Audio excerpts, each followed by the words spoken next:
Bismillahirrahmanirrahim. Assalamualaikum warahmatullahi wabarakatuh.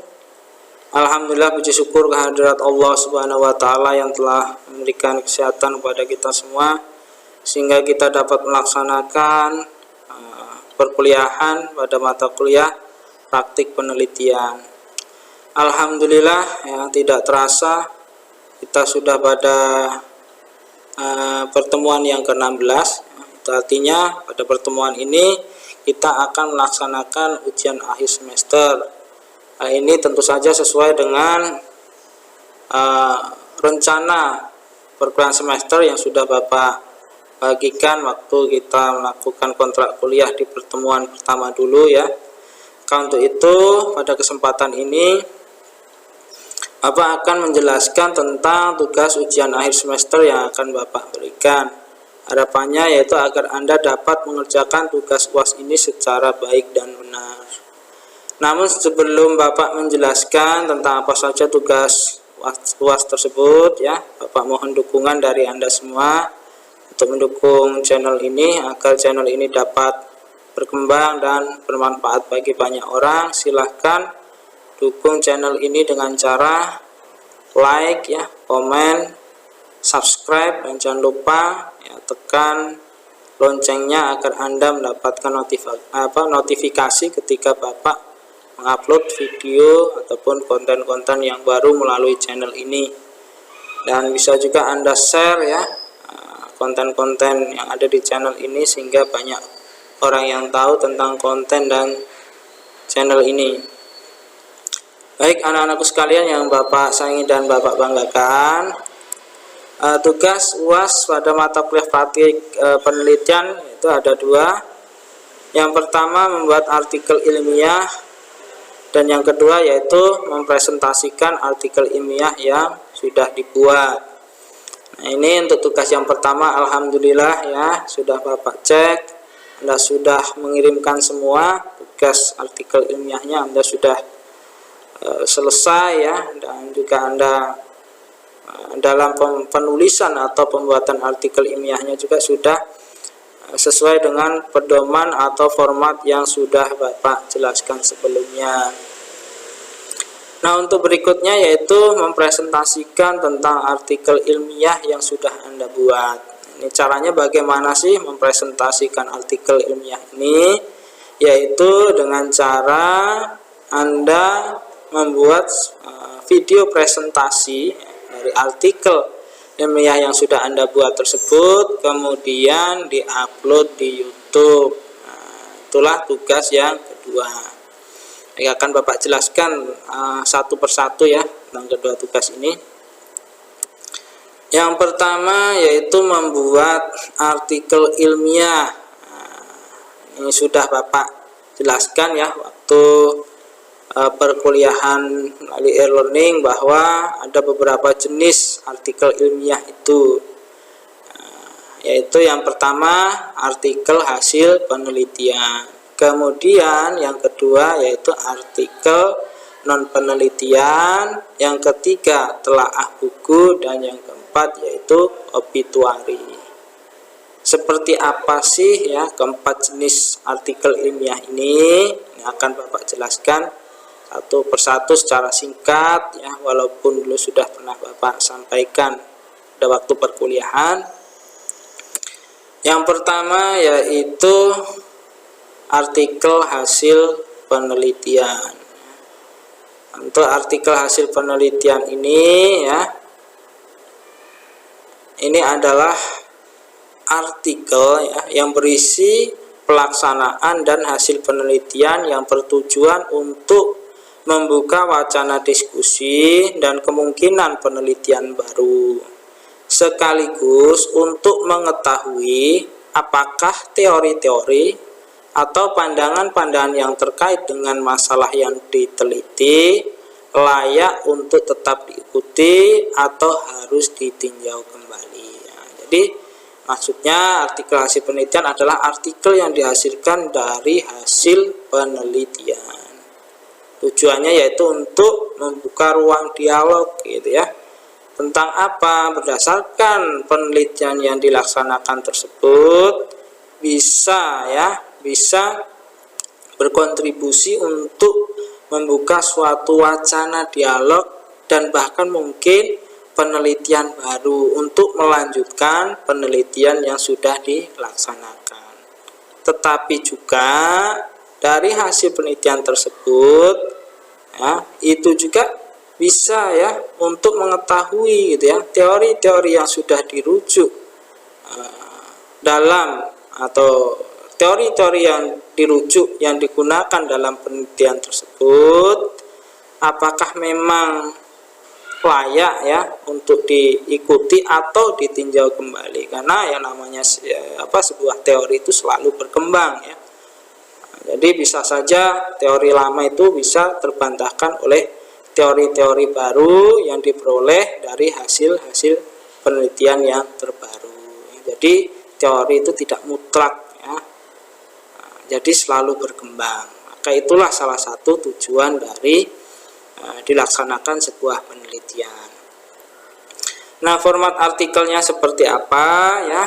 Format artikelnya yaitu yang pertama judul ya, judul artikelnya, kemudian nama penulis dan afiliasinya. Nama penulis ya, nama lengkap, kemudian afiliasi ini ya tempat di mana penulis tersebut mengabdi gitu ya. Misalkan penulis ini seorang dosen ya, dia dosen di prodi apa, fakultas apa, dan kampusnya itu nama kampusnya apa. Nah, itu nanti ditulis di situ. Kan juga email ya, email dari penulisnya. Kemudian abstrak. Nah, abstrak ini menjelaskan tentang gambaran singkat atau inti sari dari hasil penelitian yang telah dilaksanakan. Nah, ini abstrak nih biasanya ditulis bisa dalam bahasa Inggris dan bahasa Indonesia ya. Bahkan juga bisa dalam bahasa Arab.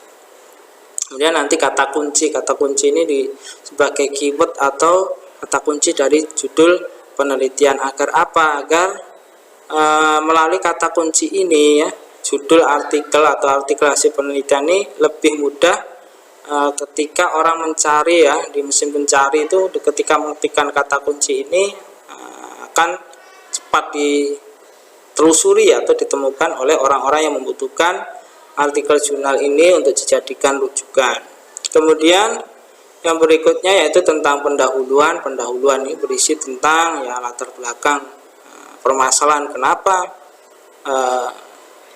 dilakukan sebuah penelitian ya, dasar apakah ini karena suatu permasalahan, adanya kesenjangan antara harapan dan kenyataan atau teori dengan fakta di lapangan, atau juga bisa jadi karena adanya suatu potensi positif ya, potensi yang potensi yang memang di situ bermanfaat untuk bagi pengembangan ilmu pengetahuan. Jadi tidak selalu berisi tentang permasalahan yang bersifat negatif, tapi hal-hal yang bersifat positif juga bisa dijadikan sebagai dasar untuk melaksanakan sebuah penelitian.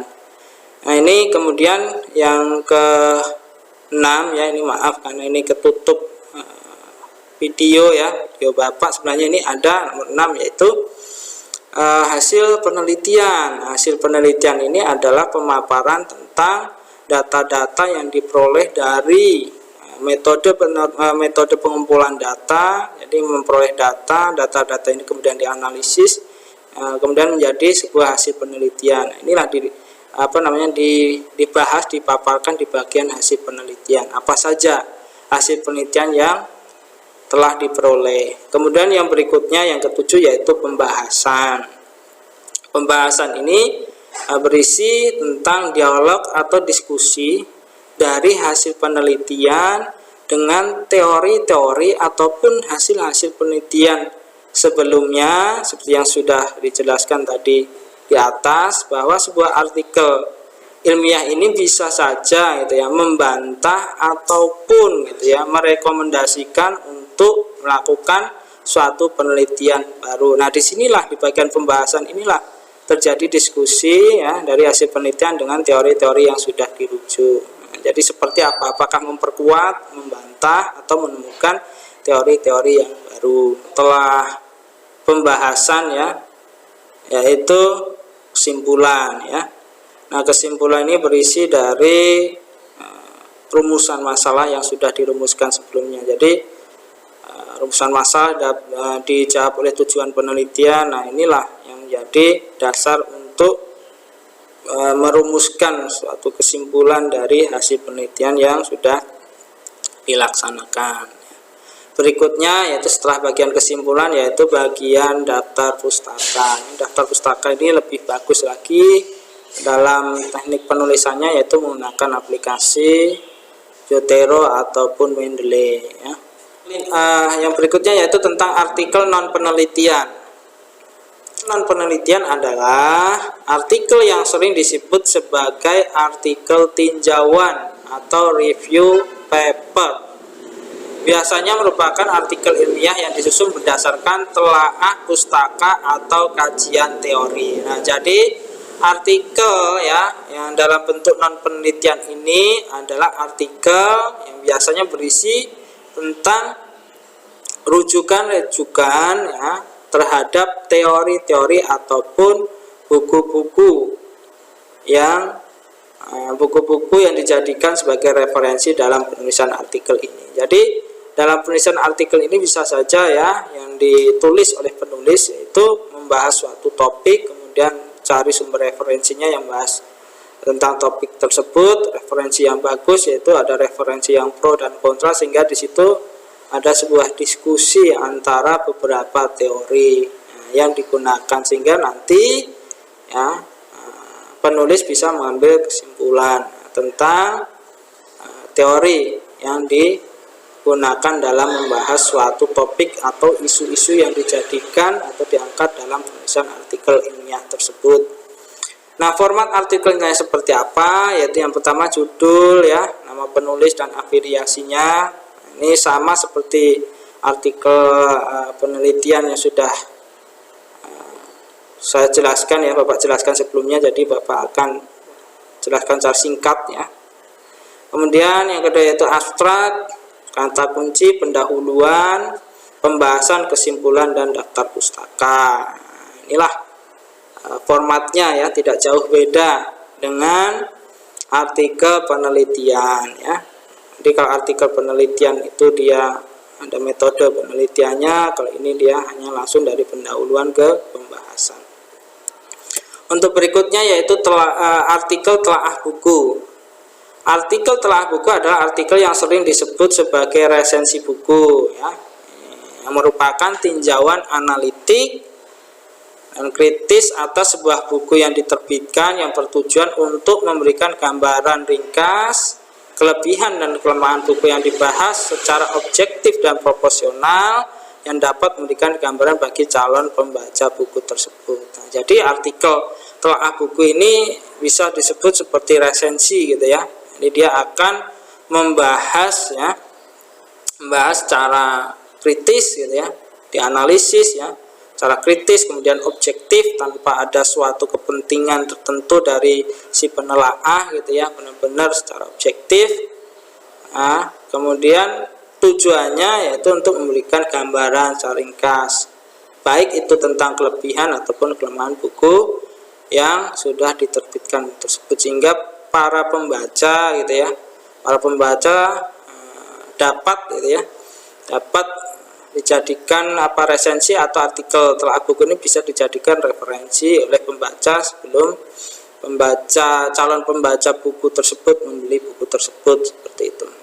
Nah, format artikelnya yaitu ada 4, yaitu ada bagian pendahuluan, bagian pengenalan, bagian penilaian, dan bagian akhir. Nah, bagian pendahuluan ini ya berisi tentang judul ya, penulis, tahun terbit ya, tempat terbitnya, seperti itu, tentang data dari buku yang diterbitkan. Kemudian tentang pengenalan ya, bagian pengenalan ini tentu saja berisi tentang buku yang diterbitkan tersebut, itu yang difokuskan membahas tentang apa ya.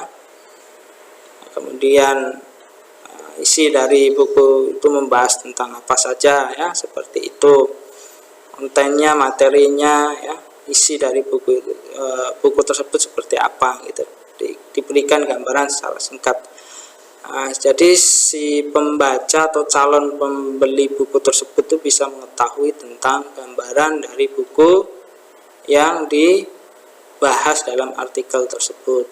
Kemudian bagian penilaian ini tentu saja di sini memberikan gambaran ya tentang kelebihan dan kelemahan buku tersebut ya. Ini dibahas secara objektif dan proporsional. Kemudian yang bagian keempat yaitu bagian akhir atau kesimpulan dari apa atau dari resensi atau ya tinjauan yang dilakukan terhadap buku yang sudah diterbitkan tersebut. Inilah adalah artikel telaah buku. Kemudian yang berikutnya yaitu artikel obituari. Nah, artikel obituari ini adalah artikel yang mengulas berita kematian seorang tokoh ilmuwan ya. Ini disertai dengan biografi singkat. Kemudian kenapa ya? Kenapa sih? Apa sih tujuannya gitu ya? Artikel ini mengulas berita kematian seorang tokoh ilmuwan, yaitu tujuannya adalah untuk memberikan penghargaan atas jasa-jasa ilmuwan tersebut semasa hidupnya dalam pengembangan suatu bidang ilmu yang telah ditekuninya. Nah, format artikelnya yaitu yang pertama tentang biografi singkat ya.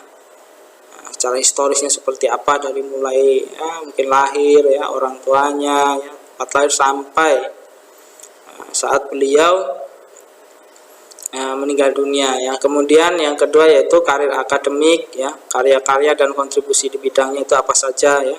Kemudian penghargaan akademik yang sudah diraih ya.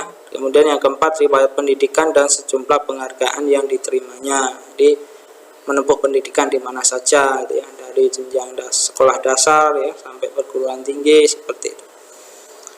Kemudian penghargaan, baik itu penghargaan ketika semasa ya di bangku pendidikan atau mungkin juga penghargaan-penghargaan lain yang bersifat non akademik.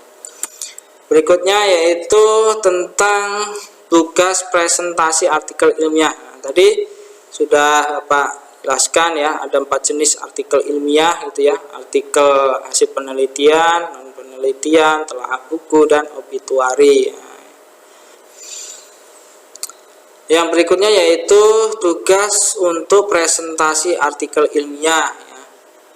Nah, jadi setelah Anda memahami keempat jenis artikel tersebut, Anda memilih salah satu jenis artikel, kemudian Anda buat ke dalam sebuah artikel ilmiah. Dan alhamdulillah ya, alhamdulillah semua siswa ini sudah Bapak cek artikelnya sudah jadi tugas yang pertama itu juga Anda sudah selesai, berarti tinggal difokuskan untuk mengerjakan tugas yang kedua, yaitu tugasnya melakukan presentasi dari artikel ilmiah yang sudah dibuat. Seperti apa presentasinya? Yaitu dengan cara membuat video presentasi artikel ilmiah yang telah dibuat dan diupload ke YouTube. Nah, itu tugas presentasi artikel ilmiah. Apa saja yang perlu diperhatikan? Yaitu ada 2. Yang pertama, isi artikel ilmiahnya, yang kedua video presentasi artikel ilmiah. Nah, ini jadi ketika Anda membuat video presentasi artikel ilmiah ya, yang perlu Anda perhatikan yaitu ya isi artikel ilmiahnya ketika Anda presentasi, dan kemudian kualitas video presentasi yang Anda buat. Nah, ini untuk isi artikel ilmiah ya, seperti tadi yang sudah Bapak jelaskan sebelumnya, ada 4 jenis artikel ilmiah. Silahkan Anda pilih salah satu jenis artikel ilmiah tersebut, kemudian Anda buat dalam artikel ya, Anda sudah jadi. Berikutnya yaitu video presentasi. Nah, ini yang perlu Anda perhatikan juga ya, ini juga penting. Nah, ketika Anda membuat video presentasi, yang perlu Anda perhatikan yang pertama yaitu membuat video presentasi secara individu ya, karena artikel ilmiah yang dibuat ini kan secara individu, maka presentasinya juga dilakukan secara individu. Kemudian durasi waktunya yaitu minimal 8 menit. Nah, silahkan Anda presentasikan hasil artikel ilmiah yang Anda buat minimal 8 menit. Yang ketiga yaitu gaya dan susunan video berurutan. Ini maksudnya ya, susunan video itu dari mulai pembukaan, inti, dan penutup. Ya, pembukaan ya Anda perkenalkan diri dulu ya, nama lengkap Anda siapa, NIM-nya, prodi, fakultas, nama kampus kita ya, itu sebagai pembukaan. Kemudian kegiatan inti ya dalam video ya, kegiatan inti dalam video itu yaitu penyampaian tentang hasil artikel ilmiah yang Anda buat. Closing ini berisi tentang kesimpulan dari artikel yang Anda buat dan juga penutup ya, untuk closing. Kemudian yang keempat, kreativitas. Ini berisi tentang bagaimana Anda menekan sudut kamera, pengambilan gambarnya ya, lighting atau pencahayaannya, backsoundnya. Ya, backsound boleh ya digunakan, bisa untuk opening dan closing ya. Untuk bagian penyampaian isi ya, pemaparan hasil artikel ilmiah, menurut Bapak tidak perlu backsound ya, tidak apa-apa, karena khawatirnya nanti ketika menggunakan backsound malah presentasi Anda tidak jelas karena ada suara-suara dari backsound yang Anda gunakan. Jadi ketika pada kegiatan inti mending atau penyampaian hasil artikel ilmiah Anda mending tidak usah menggunakan backsound, cukup digunakan ketika opening dan closing. Berikutnya yaitu konten. Konten ini berkaitan dengan penguasaan materi presentasi. Materi presentasi yang dimaksud adalah artikel ilmiah yang sudah Anda buat tersebut. Jadi bagaimana Anda menguasai atau memahami dari artikel yang sudah dibuat. Yang keenam yaitu kualitas. Ini apa saja sih kualitas yang dimaksud? Yaitu dari suara Anda mempresentasikan ya, kejelasan mempresentasikannya seperti apa, penggunaan bahasa, kata, dan ejaan. Itu bagian penilaian kualitas videonya. Nah, berikutnya yaitu tentang komponen penilaian. Ini komponen apa saja sih? Nah, ini ada ya, komponen atau aspek penilaiannya itu ada 5 aspek. Yang pertama yaitu aspek presentasi. Nah, aspek presentasi ini berisi tentang bagaimana ketika Anda mempresentasikan artikel ilmiah Anda itu Anda terlihat komunikatif gitu ya. Komunikatif, kemudian ketepatan waktu sesuai dengan durasi waktu yang sudah ditetapkan itu Anda tepat ya waktunya, kemudian kejelasan dan keruntutan dalam penyampaian materi. Ini bagaimana ya kejelasan, keruntutan penyampaian materinya sesuai dengan format yang telah ditetapkan. Ketika Anda mengacu pada format penulisan artikel tersebut, Bapak yakin Anda bisa sistematis dan runtut dalam penyampaian artikel ilmiah yang sudah Anda buat. Kemudian yang berikutnya alat bantu presentasi. Nah, alat bantu presentasi ini yang berkaitan dengan kejelasan dan tampilan video yang Anda buat. Nah, ini akan Bapak lihat gitu ya. Kejelasan dan tampilan dari video itu seperti yang sudah Bapak jelaskan sebelumnya tentang apa saja sih yang perlu diperhatikan ketika membuat video presentasi ini. Dan juga tentu saja ketika Anda presentasi menggunakan PowerPoint juga, nah itu PowerPoint juga itu bagaimana ya tampilan dari PowerPoint yang Anda buat itu juga menjadi salah satu poin penilaian. Yang berikutnya yaitu penampilan. Penampilan ini dilihat dari bagaimana Anda cara berpakaiannya ya, etika dan sopan santun Anda ketika melakukan presentasi, ini juga menjadi indikator penilaian pada aspek penampilan. Kemudian yang keempat yaitu penguasaan materi, dari mulai pendahuluan, pembahasan, dan penutup. Nah ini menjadi poin penilaian ya, bagaimana Anda menguasai artikel yang sudah Anda buat dari awal sampai akhir seperti itu. Kemudian yang kelima yaitu tentang kelayakan laporan kelayakan laporan artikel, maksudnya ini ya, bukan KKL tapi ini laporan artikel ya.